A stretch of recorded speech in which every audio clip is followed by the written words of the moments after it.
إن الحمد لله الأكرم الذي خلق الإنسان وكرم وعلمه من البيان ما لم يعلم فسبحان الذي لا يحصى امتنانه باللسان ولا بالقلم ونشهد أن لا إله إلا الله وحده لا شريك له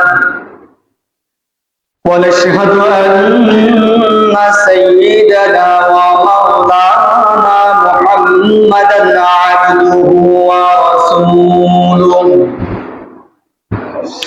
الذي أرسله بالحق بشيرا ونذيرا وداعيا إلى الله بإذنه وسراجا وقمرا منيرا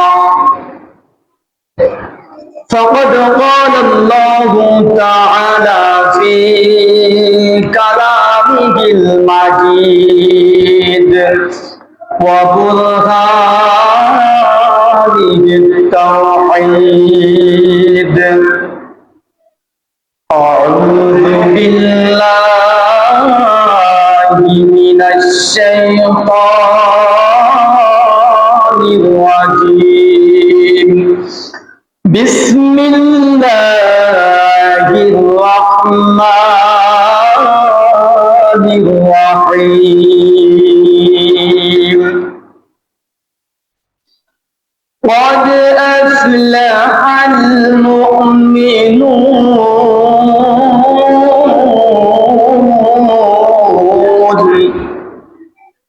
الذين هم في صلاتهم خاشعون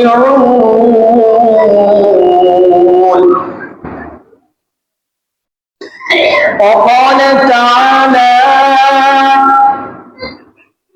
قد أفلح من تزكى وذكر اسم ربه فصلى وقال رسول الله صلى الله عليه وسلم صلاة الجماعة تقتل صلاة الفرد ب27 درجة متفق عليه إن الله وملائكته يصلون على النبي يا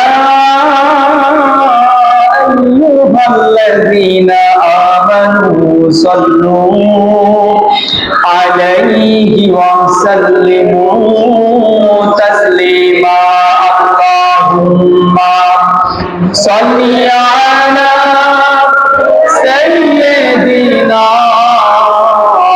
مولانا محمد وعلى آل سيدنا مولانا محمد আরবের বুকে মক্কার করে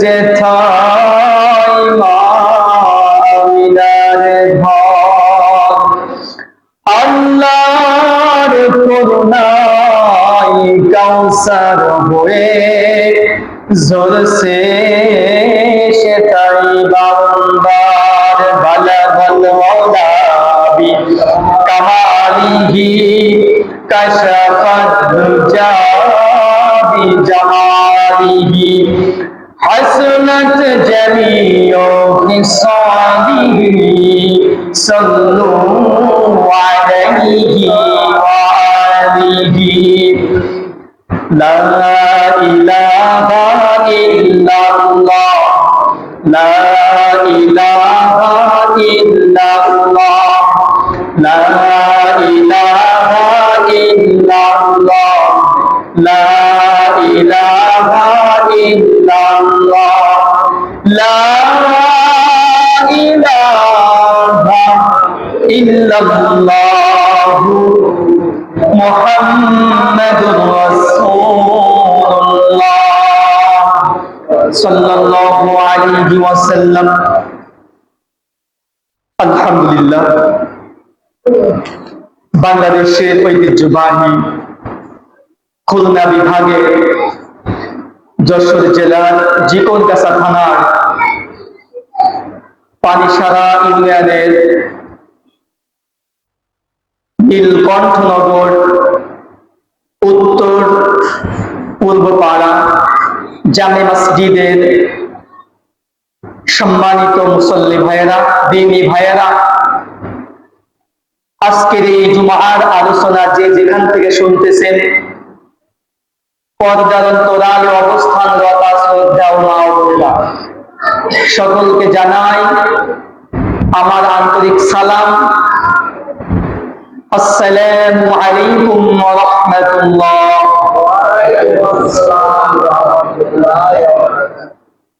সম্মানিত মুসল্লি ভাইয়েরা, আজকের আলোচনার বিষয় হলো সালাতের গুরুত্ব ও ফজিলত সম্পর্কে। এই সম্পর্কে খুবই সংক্ষিপ্ত কিছু কথা বলবো ইনশাআল্লাহ। সম্মানিত হাজিরিন, আল্লাহ পাক রব্বুল আলামিন কিয়ামতের দিন সর্বপ্রথম যে হিসাব নিবেন মানুষের কাছ থেকে, তার প্রথম হিসাবটা হলো নামাজ। নামাজের হিসাব নেবেন। আউয়ালু মা ইউহাসাবু বিহিল আবদু ইয়াওমাল কিয়ামাতিস সালাহ। কিয়ামতের দিন প্রথমেই নামাজের হিসাব আল্লাহ পাক রব্বুল আলামিন নেবেন। বিশ্বনবী সাল্লাল্লাহু আলাইহি সাল্লাম আমাদেরকে জানিয়ে দিয়েছেন। সম্মানিত হাজিরিন, এই নামাজ এত গুরুত্বপূর্ণ, যে ব্যক্তি নামাজ পড়বে না তার উপর আল্লাহ পাক রব্বুল আলামিনের কোনো দায়িত্ব থাকে না। এমনকি সবচাইতে গুনাহগার ওই ব্যক্তি যে ব্যক্তি ইচ্ছাকৃতভাবে নামাজ ছেড়ে দেয়, ইচ্ছাকৃতভাবে নামাজ পড়ে না, সেই ব্যক্তি সবচাইতে বেশি গুনাহগার। সম্মানিত হাজিরিন, নামাজ এই শব্দটি হলো ফারসি শব্দ। আল্লাহ পাক রব্বুল আলামিন পবিত্র কুরআনুল কারীমের মধ্যে as-সালাত বলেছেন। সালাতের বাংলা অর্থ প্রার্থনা, দোয়া, প্রশংসা করা, বিনয় হওয়া, কিছু চাওয়া। এই নামাজের মাধ্যমে, সালাতের মাধ্যমে আমরা আল্লাহ পাক রব্বুল আলামিনের কাছে চেয়ে থাকি, সাহায্য চাই। বিশ্বনবী সাল্লাল্লাহু আলাইহি সাল্লাম জীবনের শেষ মুহূর্তে যে নামাজ, সেই নামাজটাও জামাতের সাথে আদায় করেছেন। বিশ্বনবী সাল্লাল্লাহু আলাইহি সাল্লাম মারাত্মক আকারে অসুস্থ ছিলেন, জ্বরে আক্রান্ত হয়ে গিয়েছিলেন, হাঁটতে পারতেন না, চলতে পারতেন না। সেই মুহূর্তে দুইজন সাহাবীর ভর করে বিশ্বনবী সাল্লাল্লাহু আলাইহি সাল্লাম নামাজের জামাতের সাথে নামাজ আদায় করেছে। সেই নবীজি আমাদেরকে জানিয়ে দিয়েছেন মৃত্যুর পূর্বে, as-salat as-salat as-salat ওয়া মা মালাকাত আইমানুকুম। ও আমার উম্মতেরা, তোমরা নামাজ ছেড়ে দিও না, নামাজ ছেড়ে দিও না, নামাজ ছেড়ে দিও না। আজকে আমরা মুসলমান হয়ে নামাজ পড়ি না। বিশ্বনবী সাল্লাল্লাহু আলাইহি সাল্লাম হাদিসের মাধ্যমে আমাদেরকে আরো জানিয়ে দিয়েছেন, মান তারাকাস সালাতা ফাকাদ কাফার। যে ব্যক্তি নামাজ পড়লো না, সে মুসলমান থাকতে পারে না। মুসলমান এবং কাফেরের মধ্যে পার্থক্য হলো নামাজ। কি বলেন? একজন মুসলমান এবং কাফেরের মধ্যে পার্থক্য হলো নামাজ। সম্মানিত হাজিরিন, নামাজ শুধুমাত্র জুমার দিন পড়লে হবে না। নামাজ পড়তে হবে কয় ওয়াক্ত? 5 ওয়াক্ত নামাজ। প্রত্যেকটা আকিল বালিগ সকলকেই পড়তে হবে। সম্মানিত হাজিরিন, আল্লাহ পাক রব্বুল আলামিন সূরা মুমিনুনের 1 এবং 2 নম্বর আয়াতের মধ্যে জানিয়ে দিয়েছেন, قد أفلح المؤمنون الذين هم في صلاتهم خاشعون। আল্লাহ পাক রব্বুল আলামিন গোটা পৃথিবীর মানুষদেরকে জানিয়ে দিয়েছেন, অবশ্যই মুমিনগণ সফলকাম হয়েছেন যারা অত্যন্ত বিনয় ও মনোযোগিতার সাথে সালাত আদায় করে। ওয়াদ আফলাহাল মুমিনুন, মুমিনগণ সফলকাম হয়েছেন যারা অত্যন্ত বিনয়ের সাথে, নম্রতার সাথে, মনোযোগিতার সাথে নামাজ আদায় করে। আল্লাহ পাক রব্বুল আলামিন তাদেরকে বলেছেন সফলকাম। যে ব্যক্তি নামাজ পড়বে না সে কি সফলকাম হতে পারবে বলেন? নামাজ যে ব্যক্তি পড়বে না সে সফলকাম হতে পারে না। নামাজ যে ব্যক্তি পড়বে না তার কোনো আমল আল্লাহ পাক রব্বুল আলামিন গ্রহণ করবেন না। এই জন্য নামাজ আমাদেরকে ঠিকঠাক মতো পড়তে হবে। আমরা বহু আলেমদের কাছ থেকে শুনেছি কিয়ামতের দিন আল্লাহ পাক রব্বুল আলামিন প্রথমে নামাজের হিসাব নেবেন। নামাজের হিসাব যে ব্যক্তি সঠিকভাবে দিতে পারবে আল্লাহ পাক রব্বুল আলামিন দয়া করে ইহসান করে তাদের অন্যান্য হিসাবগুলো সহজ করে দিবেন। এত কিছু জানার পরেও আমরা নামাজ পড়ি না। নামাজ ছাড়াও কত আমল রয়েছে আমাদের। নামাজের পরে যাকাতের কথা বলা হয়েছে। আল্লাহ পাক রব্বুল আলামিন এই নামাজের হিসাব কেন প্রথমে নেবেন? এর কারণ হলো কুরআনুল কারীমের মধ্যে 6666টি আয়াত আল্লাহ পাক নাযিল করেছেন। কোন কোন উলামায়ে কিরাম একটু কম বলেছেন 6232, বিভিন্ন মতভেদ রয়েছে। এই যে 6000, এটা তো কোনো ভুল নাই। এই 6000 আয়াতের মধ্যে শুধুমাত্র নামাজের ক্ষেত্রে আল্লাহ পাক রব্বুল আলামিন 80 জায়গায় নির্দেশ দিয়েছেন, নামাজ কায়েম করার কথা বলেছেন। ডাইরেক্ট ইনডাইরেক্ট নামাজের কথা কুরআনুল কারীমের মধ্যে কয় জায়গায় বলেন? 80 জায়গায়। বলেন কয় জায়গায়? 80 জায়গায় বলা হয়েছে। এরপরে নামাজের পাশাপাশি যাকাতের কথাও 9 জায়গায় রয়েছে। যাকাতের কথাও 32 জায়গায় আল্লাহ পাক রব্বুল আলামিন নাযিল করে দিয়েছেন। সম্মানিত হাজিরিন, এই নামাজের এই জন্য এত গুরুত্ব, একটা বিষয় সম্পর্কে এতবার বলা হয়েছে। আল্লাহ পাক রব্বুল আলামিন অন্যান্য বিষয়গুলোতে, অন্যান্য ফরজ ইবাদতগুলোর মধ্যে জানা যায় কুরআনুল কারীম থেকে সরাসরি জিবরাইল আলাইহিস সালামের মাধ্যমে আয়াত নাযিল করে করে জানিয়ে দিয়েছেন। আর শুধুমাত্র নামাজ আল্লাহ পাক রব্বুল আলামিন মিরাজের রাত্রিতে সরাসরি 50 ওয়াক্ত নামাজ বিশ্বনবী সাল্লাল্লাহু আলাইহি সাল্লামের কাছে দিয়েছিলেন। আর বিশ্বনবী সাল্লাল্লাহু আলাইহি সাল্লাম আল্লাহ পাক রব্বুল আলামিনের কাছে আবেদন করে 5 ওয়াক্ত নামাজ নিয়ে এসেছেন। সেই 5 ওয়াক্ত নামাজ যদি কোনো ব্যক্তি সময় মতো সঠিকভাবে জামাতের সাথে আদায় করে আল্লাহ পাক রব্বুল আলামিন তার 50 ওয়াক্ত নামাজের সওয়াব দান করে দিবেন।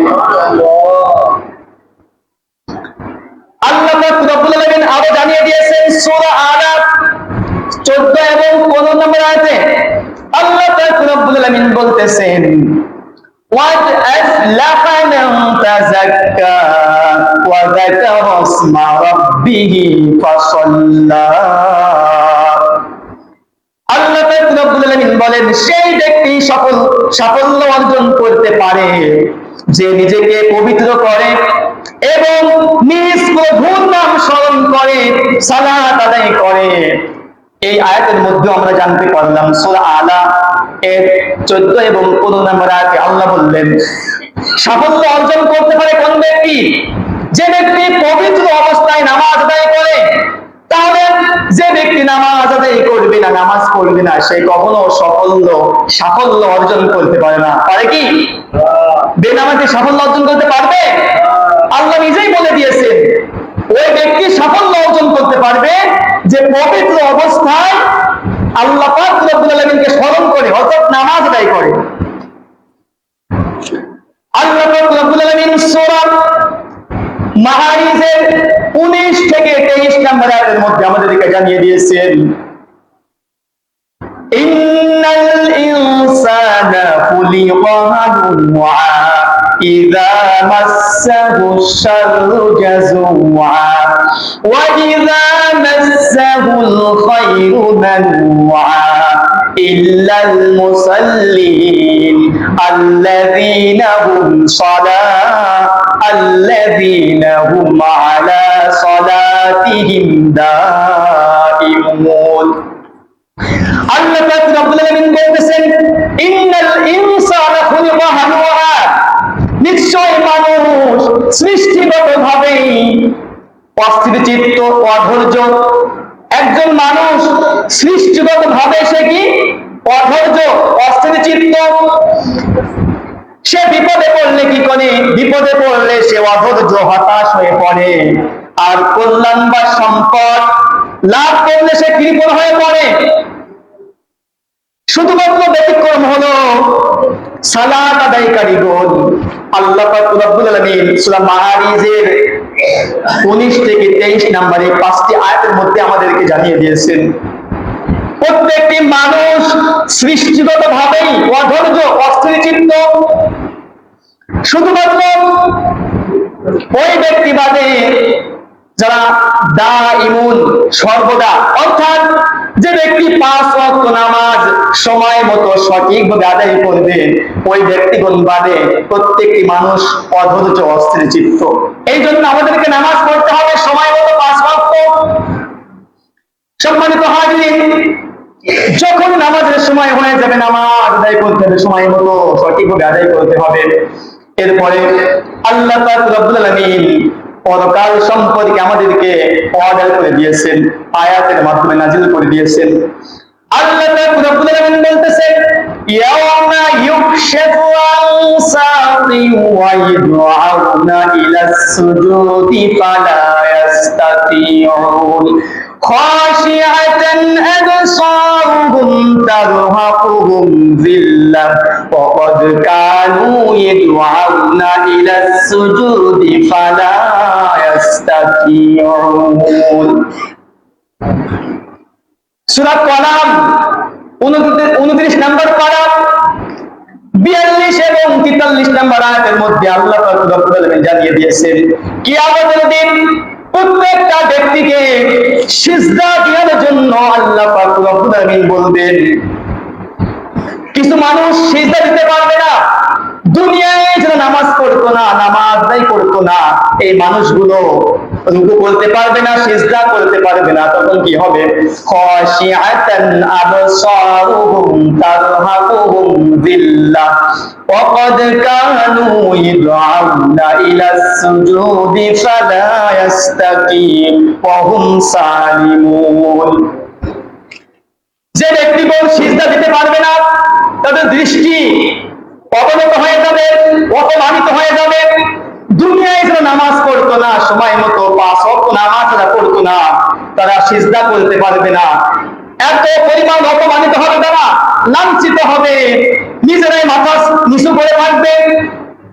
এমনকি সিজদা যখন দিতে পারবে না, তখন তারা আফসোস করবে। তখন সে আফসোস করে লাভ হবে না। লাভ হবে কি? সম্মানিত হাজিরিন, নামাজ আপনি মসজিদে এসে জামাতের সাথে পড়বেন, এটাই কুরআন এবং হাদিস থেকে জানা যায়।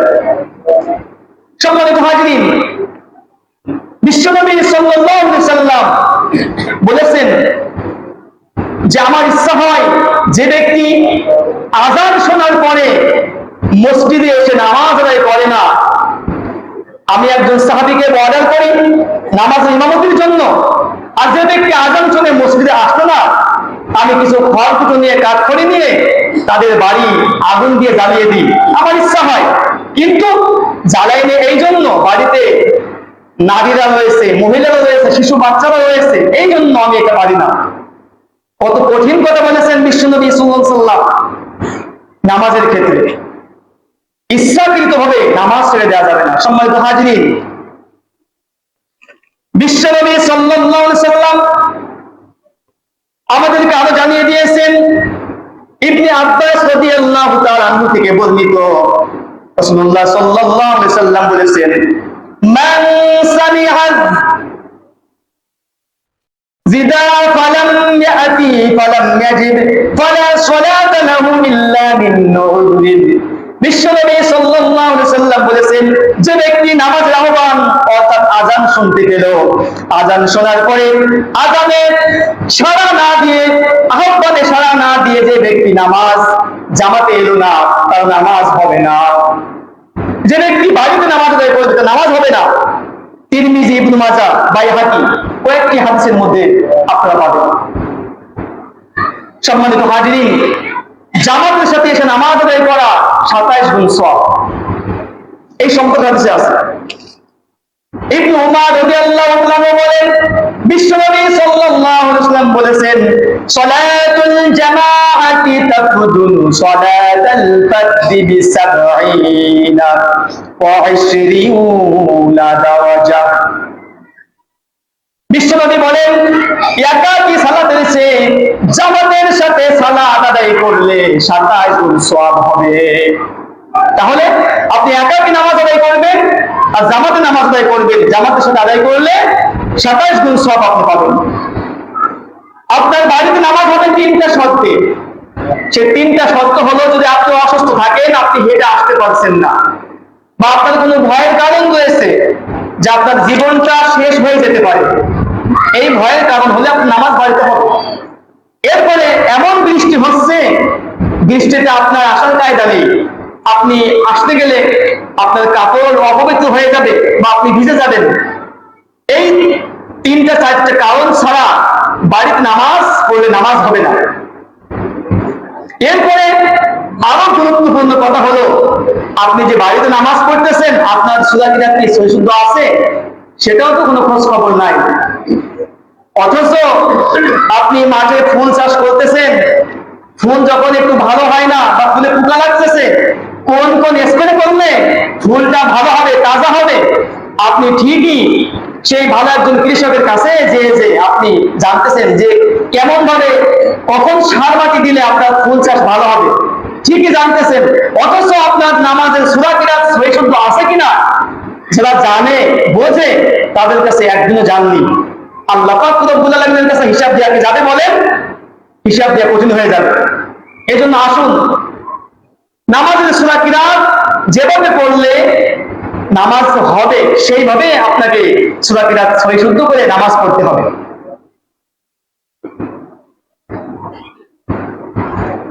একজন সাহাবী বিশ্বনবী সাল্লাল্লাহু আলাইহি সাল্লামের কাছে প্রশ্ন করলেন, ইয়া রাসূলুল্লাহ সাল্লাল্লাহু আলাইহি সাল্লাম, আল্লাহ পাক রব্বুল আলামিনের কাছে সবচাইতে প্রিয় কর্ম কি? বিশ্বনবী সাল্লাল্লাহু আলাইহি সাল্লাম বললেন, তুমি আল্লাহর জন্য বেশি বেশি সাজদা করবে, বেশি বেশি নফল নামাজ পড়বে। কারণ তুমি যখনই আল্লাহর জন্য একটি সাজদা করবে, তখনই তার বিনিময়ে আল্লাহ তোমার একটি মর্যাদা বৃদ্ধি করে দিবেন, পাশাপাশি এবং তোমার একটি পাপ মোচন করে দিবেন। আমরা এরকম প্রশ্ন কি করি যে ইমাম সাহেব সংসারে অনেক অভাব, কি করব? আমি অনেক অভাবগ্রস্ত আছি, কি করব? এই প্রশ্ন আমরা কেউ করি না। অথচ সাহাবীগণ বিশ্বনবী সাল্লাল্লাহু আলাইহি সাল্লামের কাছে প্রশ্ন করলেন, ইয়া রাসূলুল্লাহ, আমার সংসারে অনেক অভাব রয়েছে, আমাকে একটা আমল শিখিয়ে দিন। বিশ্বনবী সাল্লাল্লাহু আলাইহি সাল্লাম বলেছেন, তুমি 5 ওয়াক্ত নামাজ পড়বে, পাশাপাশি বেশি বেশি নফল নামাজ পড়বে। এই নফল নামাজ পড়ার কারণে আল্লাহ পাক রব্বুল আলামিন আপনার রিজিকের ব্যবস্থা করে দিবেন। আপনার কোনো বিপদ হয়েছে, আপনি অসুস্থ হয়েছেন, আপনি বেশি বেশি নফল নামাজ পড়েন, বেশি বেশি সাজদা করেন, আর আল্লাহ পাক রব্বুল আলামিনের কাছে আপনি সাহায্য চান, তাহলে আল্লাহ পাক রব্বুল আলামিন আপনার বিপদ থেকে মুক্ত করে দিবেন, আল্লাহ পাক রব্বুল আলামিন আপনাকে সুস্থ করে দিবেন। আমরা নামাজ পড়তে চাই না। যখন আমাদের কোনো বিপদ আপদ হয় অথবা সংসারে অভাব হয়, তখন আমরা অনেক প্রেসারে হয়ে যাই, চিন্তায় পড়ে যাই, এমন চিন্তায় পড়ে যাই নামাজ পড়ার সময় পাই না। এত কাজ, নামাজ পড়ার সময় নাই। এখানে দেখা যায় প্রায় ৬০-৬৫ বছরের ঊর্ধ্বে ২-৩ কাতার মুসল্লি হবে, ৬০ বছর বয়স পার হয়ে গেছে, অথচ ফজরের সময় ১ কাতার, বড় ২ কাতার মুসল্লি পাওয়া যায়। এই মুসল্লিগুলো কোনো জবাব দিতে পারবে না। আপনি তো বলতে পারেন এসব নামাজ বাজারে ছিলাম, আমার দোকান রয়েছে বা ব্যবসা করি আমি, ফজরের সময় আপনি কি করেন? ফজরের নামাজটা আপনি জামাতের সাথে আদায় করেন, এরপরে আপনি জমিনে ছড়িয়ে পড়েন, তাহলে আল্লাহ পাক রব্বুল আলামিন আপনার রিজিকের মধ্যে বরকত দান করবেন, আপনার বিপদ আপদ থেকে আল্লাহ পাক রব্বুল আলামিন বাঁচিয়ে দিবেন, আপনার সংসারে রহমত নাজিল হবে, বরকত হবে। নামাজ পড়েন না, বরকত কিভাবে হবে? হবে না।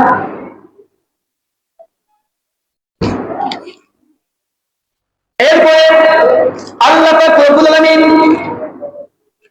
মুনাফিকদের বিষয়ে বলেছেন, মুনাফিকরাও নামাজ আদায় করে।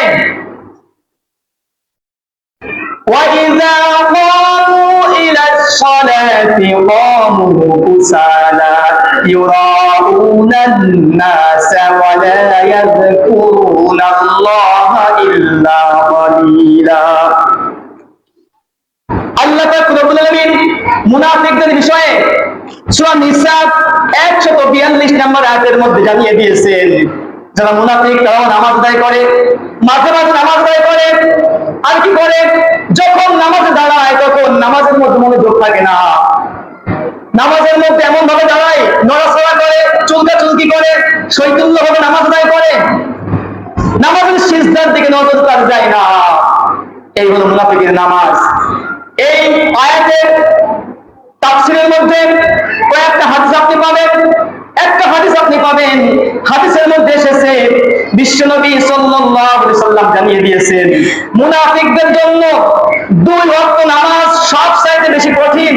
1 নম্বরে এশার নামাজ, 2 নম্বরে ফজরের নামাজ। এশা এবং ফজরের নামাজ আদায় করা মুনাফিকদের জন্য কঠিন। মুনাফিকরা এশার সময় কি করে? বিভিন্ন তাল বাহানায় জড়িয়ে যায়, দুনিয়াবি কাজে জড়িয়ে যায়, আর ফজরের সময় তা আরামে ঘুমিয়ে থাকে। মুনাফিকদের লক্ষণ হলো রাত 1টা 2টা 3টা বাজে তাও ঘুমায় না, রাতে আড্ডা দেয় বন্ধু বান্ধব নিয়ে, বিভিন্ন অশ্লীল ব্যায়ামে লিপ্ত থাকে, এসব নামাজও পড়ে না, আর ফজর নামাজও সে পড়তে পারে না, ঘুম ভাঙে না। অথচ আপনি একদিন রাত 10টায় ঘুমায় দেখেন, রাত 10টায় ঘুমাবেন, আজানের আগ থেকে আপনার ঘুম ভেঙে যাবে, ঘুম আসবে না, রাতে 5 ঘন্টা ঘুম যথেষ্ট হয়ে যাবে আপনার। আর আপনি যদি রাত 12টার পরে 1টার পরে ঘুমান, আপনার 8 ঘন্টা ঘুমালেও আপনার মনে হবে আরো ঘুমাই। আপনি নিজে পরীক্ষা করে দেখেন। এই জন্য বিশ্বনবী সাল্লাল্লাহু আলাইহি সাল্লাম মাগরিবের পরেই নাস্তা করতেন, খাওয়া দাওয়া সেরে নিতেন, ঈশার নামাজের পরেই ঘুমাই যেতেন।